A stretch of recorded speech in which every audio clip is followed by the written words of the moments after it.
Back to our YouTube channel किताबों की पाठशाला। आज हम पढ़ने वाले हैं क्लास 12th की राजनीतिक विज्ञान के अध्याय 4 सत्ता के वैकल्पिक केंद्र को। ये इस चैप्टर का ये वीडियो पार्ट 3 होने वाला है। पार्ट 1 एंड 2 हम ऑलरेडी डिस्कस कर चुके हैं, लिंक डिस्क्रिप्शन बॉक्स में गिवन है। तो चलिए इस चैप्टर के पार्ट 3 को समझना शुरू करते हैं। सो फ्रेंड, जैसा कि हमने पार्ट 1 में पढ़ा था यूरोप के बारे में और पार्ट 2 में पढ़ा था आसियान के बारे में, तो आज हम पार्ट 3 में चाइना के बारे में डिटेल से पढ़ रहे होंगे। जिस तरीके से यूरोप के बारे में पढ़ा था कि यूरोप क्या है, कैसे बना, वो सारी चीज़ें, उसी प्रकार हम चाइना में पढ़ेंगे। चीन के बारे में पढ़ेंगे कि चीन की स्थापना कब हुई, इसकी जो अर्थव्यवस्था है वो कैसी है और क्या ये शुरू से इतना पावरफुल है, यानी कि इतनी ग्रो कर रहा है अभी चाइना, तो क्या ये शुरू से ऐसा ही था या फिर नहीं था, या फिर हुआ तो इसके क्या क्या कारण है। डिटेल से चाइना और चाइना की अर्थव्यवस्था को हम कवर कर रहे होंगे। तो चलिए आज हम अपने इंटरेस्टिंग टॉपिक चाइना को पढ़ना शुरू करते हैं। सो फ्रेंड देखो, चीनी गणराज्य की स्थापना कब हुई। सबसे पहले तो क्वेश्चन यही आता है कि चाइना यानी कि चीन की स्थापना कब हुई। आपको पता है ये चीन क्या है, ये तो पहले आपको पता ही है। चीन एक देश है जो कि हमारा पड़ोसी देश है। कैसा देश है? पड़ोसी, हमारे नियर है ये। ओके, तो हमारा पड़ोसी देश है और कोरोना वायरस के कारण तो ये अभी वर्तमान में काफ़ी चर्चा में भी आया है और साथ साथ में भारत में कुछ ऐप भी बंद की गई है, चाइनीज़ ऐप, तो उससे भी ये भारत में अभी काफ़ी चर्चा में है और दुनिया में भी कोरोना के कारण बहुत ज़्यादा चर्चा में है। ओके, तो इसी के बारे में आज हम पढ़ेंगे। तो सबसे पहले ये कि चीन की स्थापना कब हुई। ओके, तो क्या होता है कि 1949 में 1949 में माओ के नेतृत्व, माओ एक नेता थे जो साम्यवाद किसे, जो सोवियत संघ होता था ना, सोवियत संघ की जो अर्थव्यवस्था थी ना, उसी को, उस अर्थव्यवस्था की विचारधारा को साम्यवाद कहा जाता था। तो साम्यवाद के नेतृत्व करने वाले एक नेता के नेतृत्व में साम्यवादी क्रांति हुई और उसी क्रांति के बाद चीनी जनवादी गणराज्य की स्थापना हुई। यानी कि 1949 में माओ के नेतृत्व में एक क्रांति होती है और उस क्रांति के बाद चीनी गणराज्य की स्थापना होती है।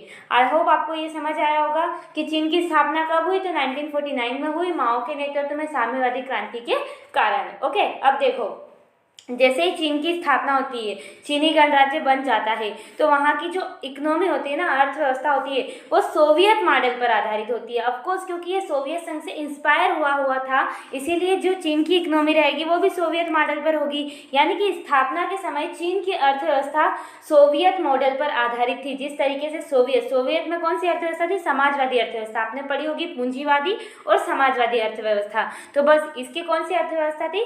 समाजवादी अर्थव्यवस्था थी। अब इस अर्थव्यवस्था में क्या था कि साम्यवादी अर्थव्यवस्था के चीन की अर्थव्यवस्था पर प्रभाव, यानी कि जब चाइना आज़ाद हुआ, चाइना की स्थापना हुई, उसके बाद उसने साम्यवादी इकोनॉमी अपनाई, साम्यवादी अर्थव्यवस्था अपनाई। तो इस साम्यवादी अर्थव्यवस्था का चाइना की अर्थव्यवस्था पर क्या प्रभाव पड़ा, इसी को हम देखेंगे। तो देखो, शुरुआत में चीन को सोवियत मदद व सहायता मिलती थी। यानी कि जब स्टार्टिंग में चीन बना और इसने साम्यवादी अर्थव्यवस्था अपनाई जो कि सोवियत संघ की थी, तो सोवियत संघ इसे मदद भी करता और सलाह भी देता, मदद भी करता, जहाँ ज़रूरत हुई पैसे के तौर पर, किसी भी तौर पर हेल्प करता, और साथ साथ में कि भैया आप ऐसे काम करो, ऐसे काम करो, आप ग्रो करेंगे, तो वो सारी चीज़ें भी बताता। इसलिए चीन ने सोचा कि अगर हमें सारी मदद सोवियत संघ दे रहा है, तो चीन ने क्या किया?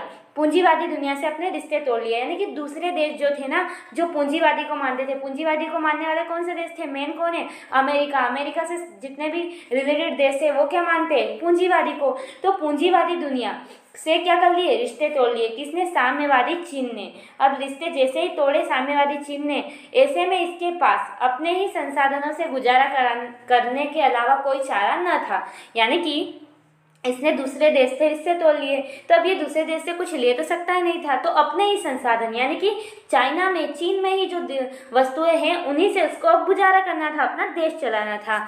और साथ में क्या था? इसके पास विदेशी मुद्रा, यानी कि विदेशी बाजारों से तकनीक और सामान खरीदने के लिए विदेशी मुद्रा की भी कमी थी। अब ऑफकोर्स अगर ये किसी और देश से रिश्ते नहीं रखेगा, उससे व्यापारिक तौर पर व्यापार नहीं करेगा, तो इसके पास जो विदेश मुद्रा है वो तो कमी हो जाएगी। तो इसके पास उसकी कमी हो गई, तो अब ये विदेश मुद्राओं से बाजार और तकनीक भी खरीद नहीं सकता, क्योंकि पहले ही ये तो रिश्ते तोड़ चुका था। तो ऐसी कंडीशन में क्या हुआ? इसलिए चीन ने आयातित सामानों को घरेलू स्तर पर ही तैयार करवाना शुरू कर दिया। यानी कि चाइना ने क्या किया?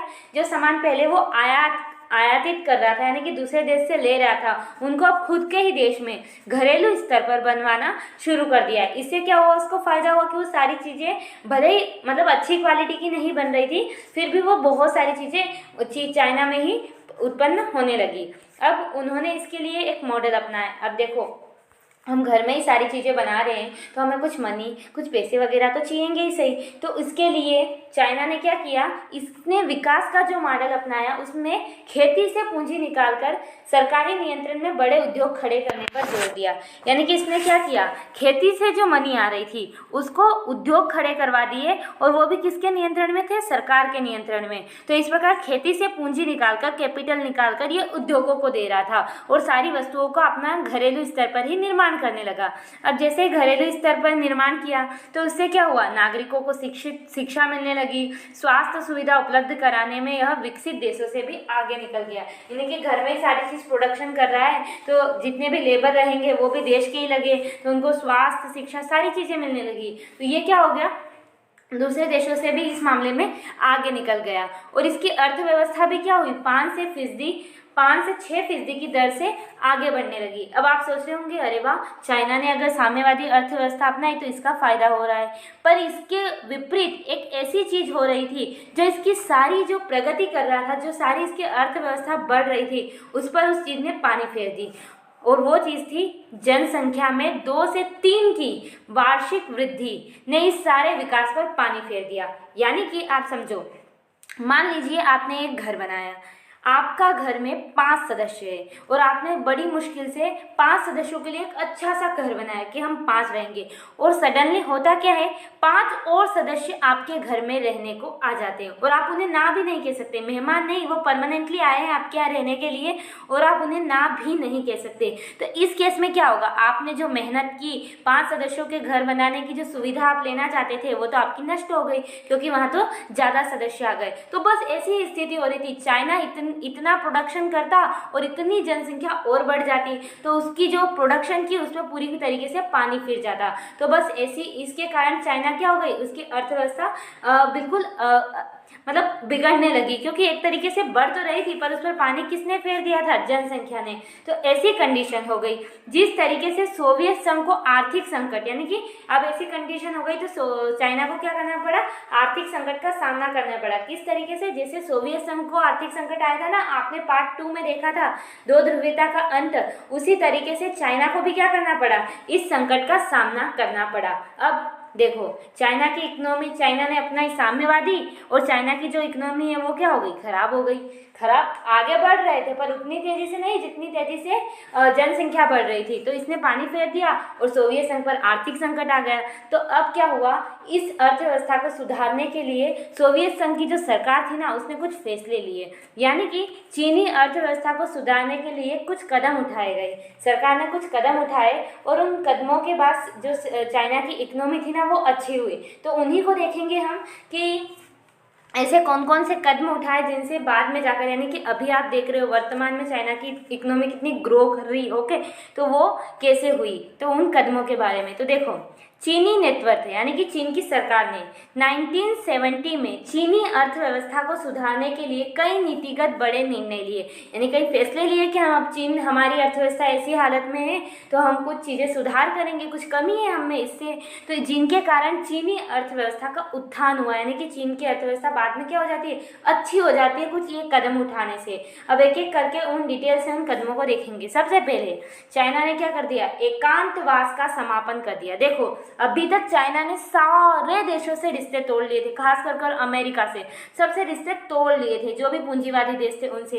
पर जैसे इसकी अर्थव्यवस्था को नुकसान हुआ तो फिर इसने क्या किया, एकांतवास का समापन कर दिया और जो दूसरे देश थे ना उनसे रिश्ते जोड़ने लगा। यानी कि चीन ने 1972 में अमेरिका से संबंध बनाकर अपने राजनीतिक और आर्थिक एकांतवास को खत्म कर दिया।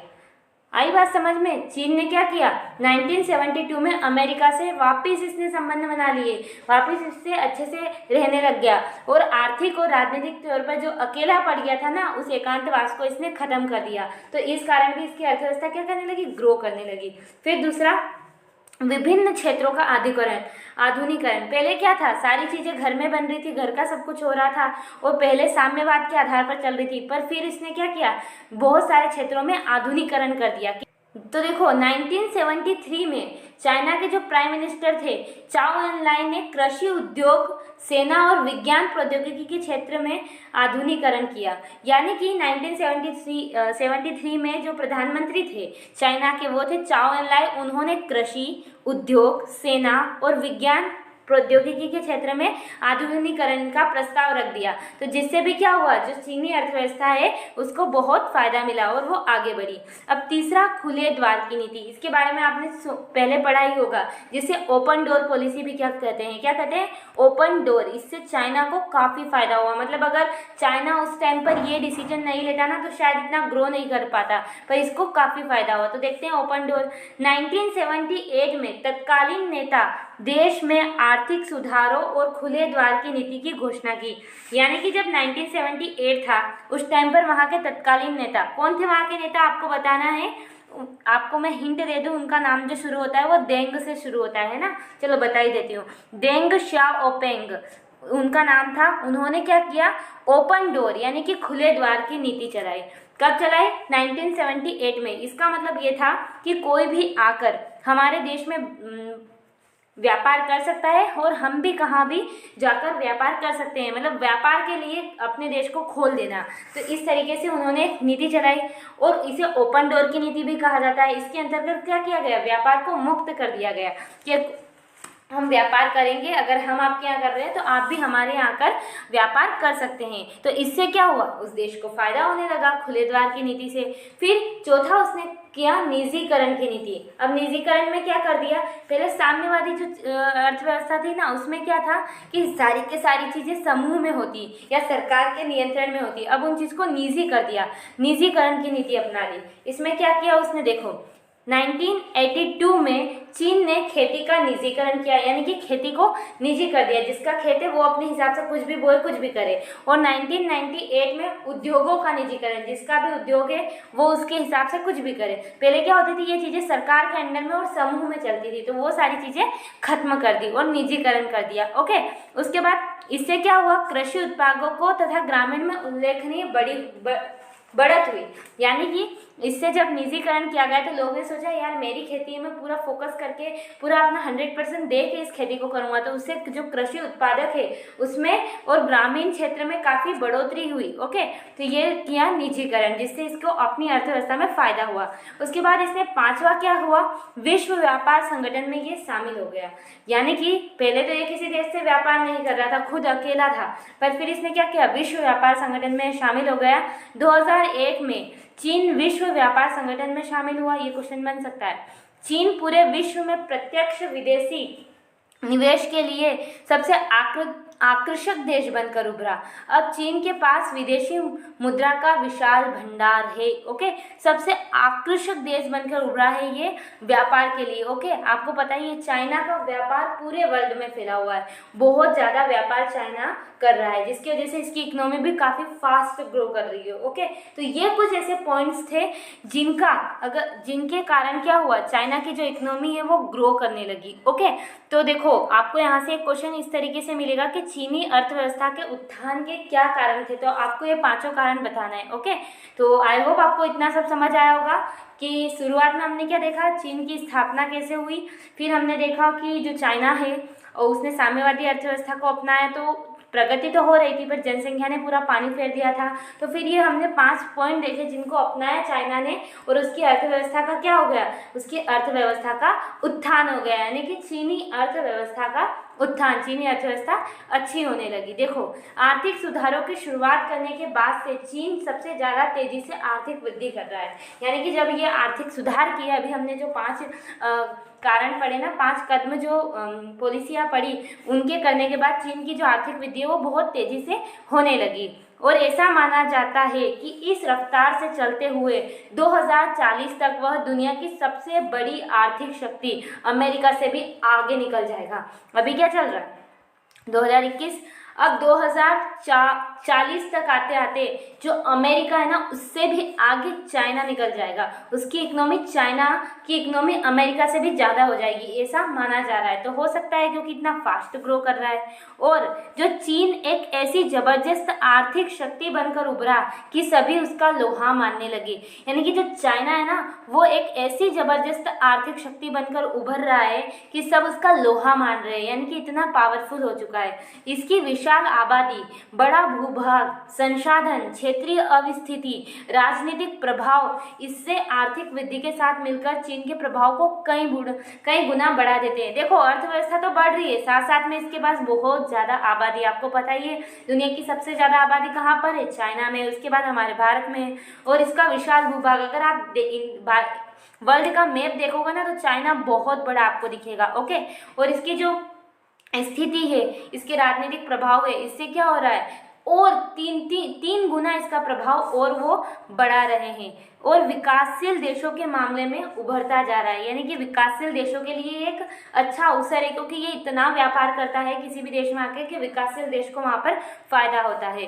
ओके, तो चलिए, अब हमने ये तो समझ लिया कि चीन बहुत फायदे में हो जा रहा है, चीन काफ़ी ग्रो कर रहा है। हाँ, सही बात भी है, चीन की आर्थिकी यानी कि अर्थव्यवस्था में नाटकीय सुधार हुआ है। यानी कि चीन काफ़ी तेजी से आगे बढ़ रहा है, लेकिन वहाँ हर किसी को सुधारों का लाभ नहीं मिल रहा है। मतलब किसी को मिल रहा है तो बहुत ज़्यादा, नहीं कोई गरीब हो रहा है तो बहुत ही ज़्यादा गरीब है। तो ऐसी स्थिति चीन में उत्पन्न हो गई है। और भी बहुत सारे नुकसान हैं।